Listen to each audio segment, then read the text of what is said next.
Fox News is finally showing and discussing some pretty hard evidence from the ICE shooting in Minnesota, and it's really a breath of fresh air to see. Jessica Tarlov, probably the only voice of reason on Fox, making some great and pretty irrefutable points. Let's hear what she has to say.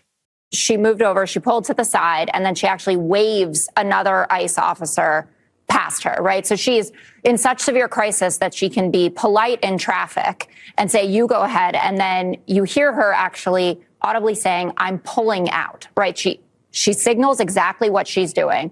She starts to move forward, and everyone should go and watch. The New York Times has about 3.5 minutes of footage coming from every angle. And this is what they brought up to President Trump when they were meeting with him last night, when he said, the officer, the brave officer, and after he tweeted, it's hard to believe that the officer is alive when he walked away completely unscathed. We can see that on video as well. But the footage contradicts the administration on almost every level of what they've said. Renee Good waving the vehicle by. The officer was to the side of the car when he drew the gun. He leaned over the hood for the first shot. You can see that on the angle, too. That he fired 2 more shots at arm's length on a 90-degree angle. And it almost doesn't matter, actually, what she was doing, because she didn't have another weapon. According to DOJ policy, which they should be in compliance with, it says deadly force may not be used solely to prevent the escape of a fleeing suspect. Firearms must be discharged at a moving vehicle unless a person is threatening deadly force by other means than the vehicle, and no other means of defense exist, including moving out of the path. He could clearly move out of the path because he did, and that's why he was unscathed in this. I don't know why it wasn't good enough for Secretary Noem or the president or the vice president to say, this is a tragedy. We need to investigate this. And not only do we need to investigate it, we need the FBI to work with local officials on the ground in Minnesota, which apparently they do not want to do. And Governor Walz was talking about that as well. That would have been the responsible thing to do here. And talking as if there is no potential that this officer is at fault with what happened feels like you're getting a little bit ahead of your skis, especially when there is so much footage that contradicts the story that the administration is giving. According to DOJ policy themselves, stating that if there is a means for you to evade the vehicle, no deadly force should be used other than another weapon or another means being used against you. So none of these things happened in the incident. And as Jessica points out, he was able to get out of the way. In fact, he probably wasn't even in the way in the first place. As we covered in our previous video, you can see that he actually leaned towards the car as it was passing, so in order to shoot her dead, including the 2 shots through her driver's side window that was down. So, and Jessica talked about that as well, the 90 degrees to the left. Mike, what do you make of Fox News actually allowing Jessica to speak and say these things while they're showing the footage backing up her evidence, her mentioning the DOJ policy, which I think is very good information to know that we haven't quite heard from other outlets? What do you make of what we're hearing here? I mean, I think it's good that she was able to get that on the air through Fox. Hopefully it resonates with people. But personally, like, the setup, the format of that show, The Five, is that they have 4 Republicans and 1 Democrat. And so there's going to be all kinds of spin and disinformation or whatever spewed after that, I'm sure. But at the very least, the truth does get out there. And for what it's worth, Fox has been sort of pushing things that are, I don't want to say counter to the narrative of Trump, but Trump will say something and Fox has actually fact-checked him a couple of times now. So this is another clear-cut case where Trump went out on Truth Social, was blasting the situation and stating things as facts, even though the facts were not there. And I think Jessica brought up a great point, which is like, hey, do the responsible thing. Say this was a tragedy.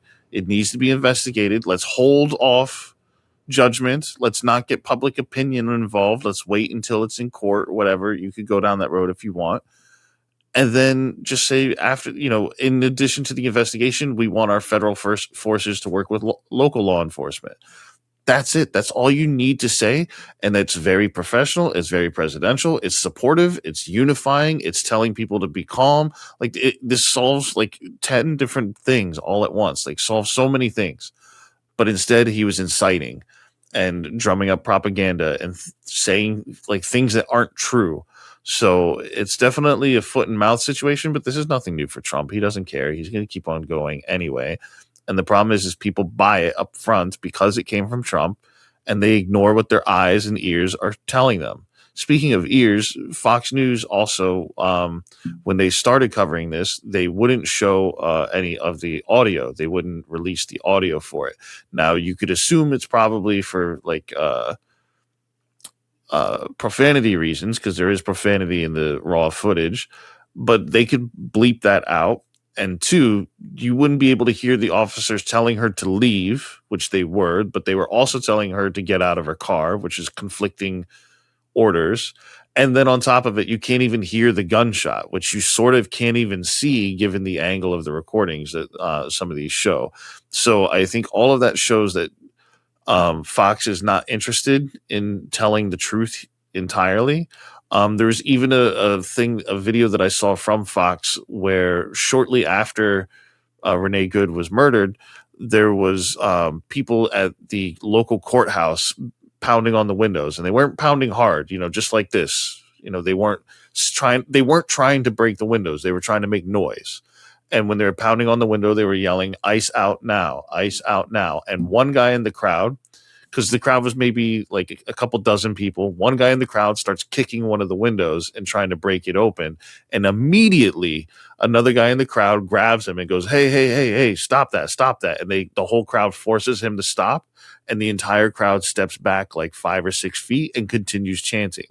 But what Fox shows of that same encounter is they show people pounding on the windows, and then they cut it, and then it shows them backing away, and there's glass broken, which makes it look like, oh, they were pounding on the window so hard until it broke, even though this guy who did try to kick the window in, somebody stopped them immediately, because that shows the narrative that, hey, these leftists are all violent, except that in that moment you had leftists saying, hey, stop, don't be violent. So yeah, I don't really trust Fox to tell the news and be straight up about any of this stuff.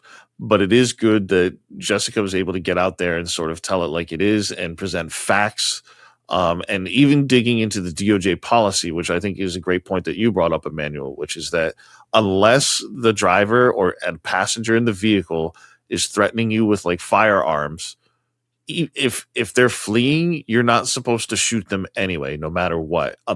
The only time where it's possible is if there's no other course of action, including moving out of the way. And as we saw, this man clearly moved out of the way. So, I think that's a great point. I hope that comes up in court, and I think we need to wait and see what happens, but there's no way that this is going to go away. I think people are fed up with it.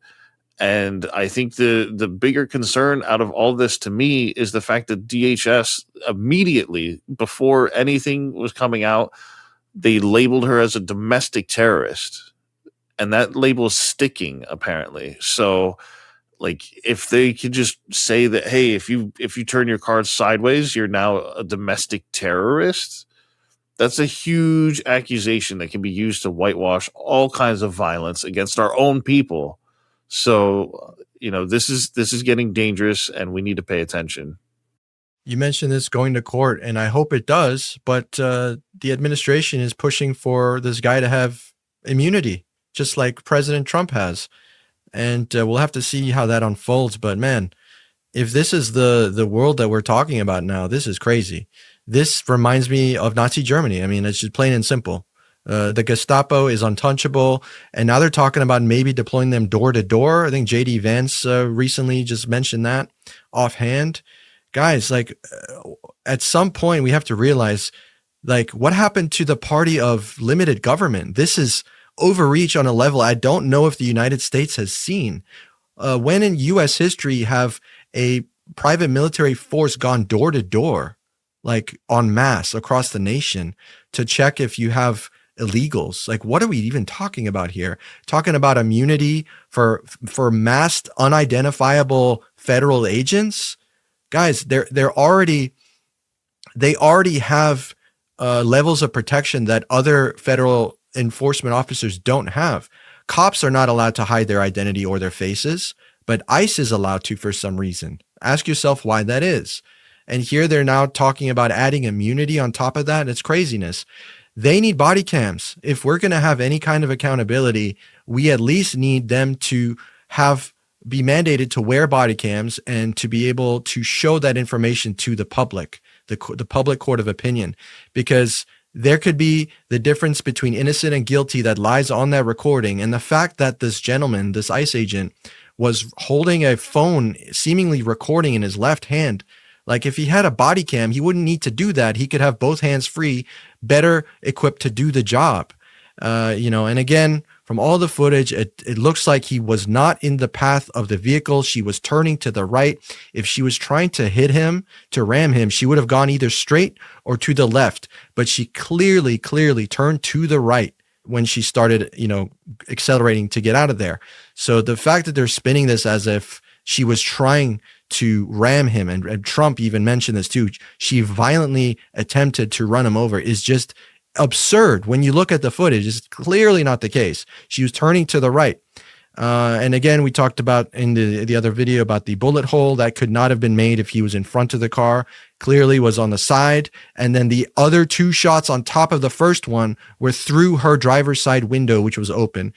You cannot do that from the front, period. He was obviously on the side, shooting directly to his side through her open window right at her. His life was not in danger anymore. How is he able to do two more shots and call that self-defense? It doesn't hold up. I'm sorry.